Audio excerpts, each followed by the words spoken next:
Nangambo Yejipito molilie, nangambo Israela pole bimie, bisika Yesu ata banaka, présence na ye pole nangai, sanduku mibeko eke yuapie, eke kopambola obede dombe, bisika Yesu azebunga na katu.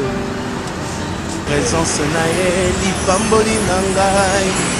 Ay ay ay, Yesu azali awa.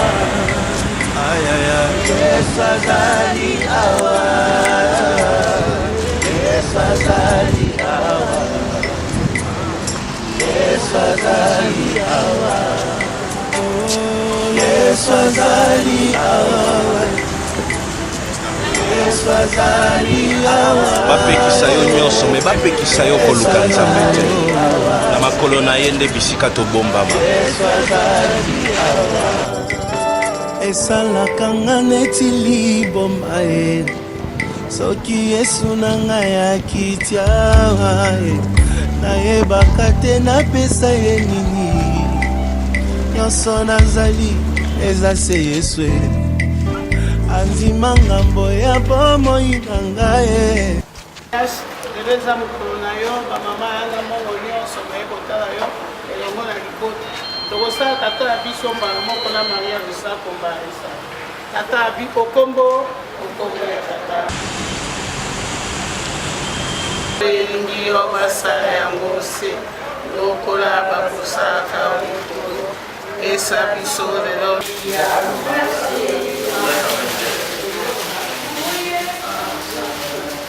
bandeko batata bamama yango toye na 5e année na ye donc tozaisha de fleur oyo ya solo na nzambe elobi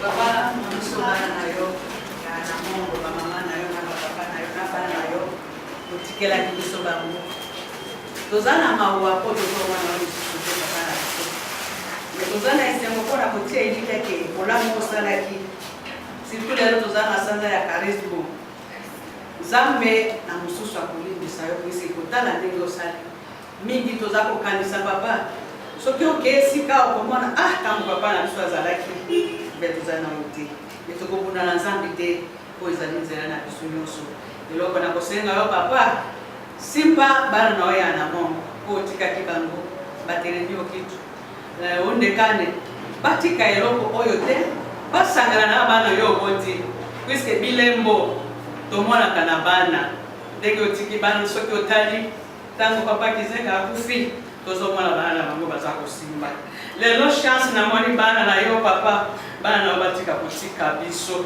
basimba biso lokolo osimbaki biso toza eloko moko famille moko toye kotala yo na esengo pesa biso makasi limbisa biso papa biso mpe tolimbisana tokanga eloko na kombo na Yesu aza mokonzi wa biso amen amen.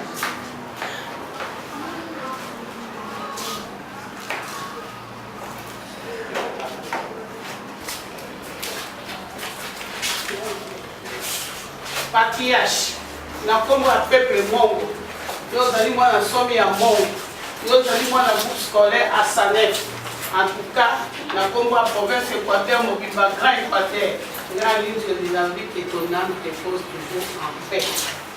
Merci.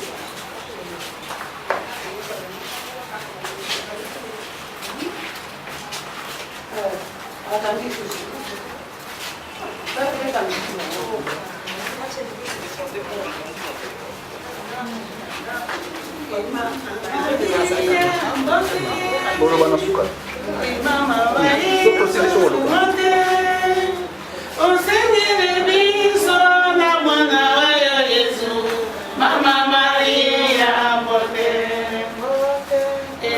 Maria,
C'était un homme très sage et un homme qui a été beaucoup pour moi dans la mesure où ses conseils étaient toujours très avisés. C'était un visionnaire, un homme de très grand cœur, un homme rassembleur. Bon, je peux dire qu'en termes d'héritage politique, c'était quelqu'un qui, je pourrais dire, n'avait pas une frontière politique. Parce qu'à sa table, on rencontrait les gens de l'opposition, les gens du pouvoir. C'était un homme rassembleur, fédérateur, vers qui tout le monde venait pour recevoir des conseils et surtout de par son expérience. C'est ça un des plus grands souvenirs que je peux. C'était pas quelqu'un qui divisait. Il sera pérennisé dans quel sens? Chez les enfants ou dans la classe politique? Il faudrait que dans la classe politique, qu'on ait des gens qui puissent comprendre que l'intérêt, c'est d'abord l'intérêt de la République et non l'intérêt des hommes ni des partis politiques. Je crois que jusque-là, il n'y a pas encore des gens qui sont dans la politique active. Et je crois que ça viendra, où il y aura 1 ou 2 ou 3 qui se lanceront parce que nous avons un très grand héritage politique, culturel et même familial que nous devons préserver et faire que cela puisse aller de l'avant. J'aimerais tout simplement qu'ils puissent se souvenir de ce qu'a été ce grand homme. Et je crois qu'une des meilleures façons de pouvoir pérenniser un héritage, c'est au travers des enfants de ce grand homme. C'est la seule chose que je pourrais leur demander. Parce que les bombocos sont là et les compétences nécessaires sont là pour servir le pays tel que notre père l'a fait. Le souvenir que j'ai de mon père aujourd'hui, premièrement, c'était un homme pacifique, un rassembleur, un homme de paix qui a toujours voulu rassembler les gens, a trouvé toujours un compromis pour qu'il y ait toujours un terrain d'entente. En tant que père, c'était un grand conseiller. D'ailleurs, je regrette même qu'il ne soit plus là parce que comme je me suis lancé dans la politique, je suis maire honoraire de la ville de Mbandaka, où j'ai travaillé de 2013 à 2018. Donc j'aurais souhaité qu'il soit à côté de moi pour me prodiguer ses conseils parce que c'était un diplomate né et c'est maintenant qu'on a besoin de lui, mais Dieu a décidé autrement. Oui, il y a toujours cette unité. On a pu rassembler quelques mamans, celles qui dirigent les comités. Donc ce n'est pas, depuis sa disparition, ça n'a pas disparu. Il y a encore le secrétaire général qui est là, il y a le président qui travaille conjointement, le secrétaire Okito et le Ondekane qui chapeaute tout ça. Donc c'est encore là et nous aussi, nous allons mettre la main à la pâte pour pouvoir pérenniser cette œuvre. Puis c'est la date anniversaire du décès de notre père, le patriarche Justin-Marie Bomboko. Donc on a voulu quand même faire quelque chose aujourd'hui pour que ça ne passe pas sous silence.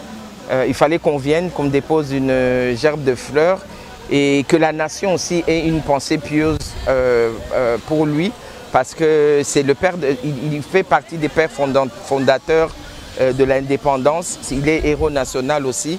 On ne pouvait pas passer ça sous silence. Mais nous avons projeté, comme c'est 5 ans, au cours de cette année 2019, voir avec les autorités comment on peut le commémorer selon son rang. Parce que ce qu'on a fait aujourd'hui, c'est juste un cercle familial, mais nous voulons faire ça, que ce soit avec beaucoup plus d'ampleur, parce que je pense qu'il le mérite. et il n'est pas moindre dans la nation ici au Congo. Biso mukolo ya lelo ezalaka mukolo moko ya mawe pa na biso mpona kokanisa papa na biso depuis akufi tobosanaka mukolo oyo te chaque le 10 tolobaka non totiki makambo na biso nyonso mpo tokanisa papa na biso patriarche Bombo parce que azalaki papa na biso papa ya bana papa oyo ya kosangisa bana liboki moko yango chaque le 10 avril biso tosalaka cérémonie yango toyaki mpo totia jardin de fleurs tofanda tokanisa monima ya papa si tokutanaka tosalaka ba réunion na biso tokutanaka tozali na papa okito président okita batremi na papa ondekana yango wana biso tosalaka ba réunion tosalaka ba cotisation na biso activité ya na mongo ezali toujours nga nayebisi bakoni ya mboka babosana papa Bomboko te na baseremoni ya boye mpo papa oyo asalaki mingi mpo na Congo aza héros national donc bango babosana te ata mémoire ya mokolo oyo akufaki bayebaka moto oyo asalaki mingi bakanisaka ye na libeni na merci mingi nakosengaka na bakonzi ya mboka bareconnaître bato babundai mpo na mboko bato basignaki mpo na table ronde papa Bomboko azali pionnier de l'indépendance ezali totia journée moko bato osenga bakonzi ya mboka batia journée moko ya kohonorer bapionnier nyonso oyo bakufa kosenga messe na bango journée na efo eza journée spéciale ya mibale mpe bamartyre nyonso oyo bakufa mongo ata ekolo nyonso papa Bomboko asalisaki yango tokosenga na gouvernement a reconnaître bapionnier de l'indépendance bato babunda mpona ekolo oyo basignaki table ronde bango nyonso na bamusicien bakendaki lokola bakaye Jeff lokola bakalonge lokola bapapa Bomboko babolia polo bakashamour bango nyonso to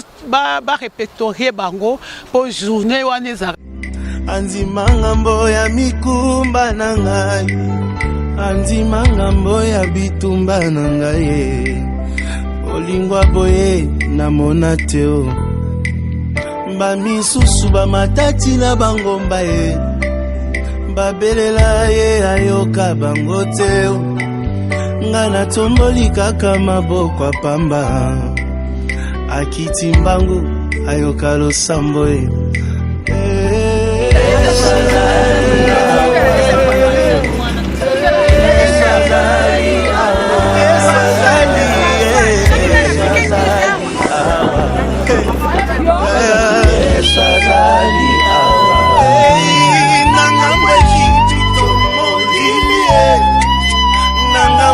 Israela pour les bimiers Bisika yesoza ye banaka Présence na ye Pole na yo Sanduku wa mibeko Ekeiwa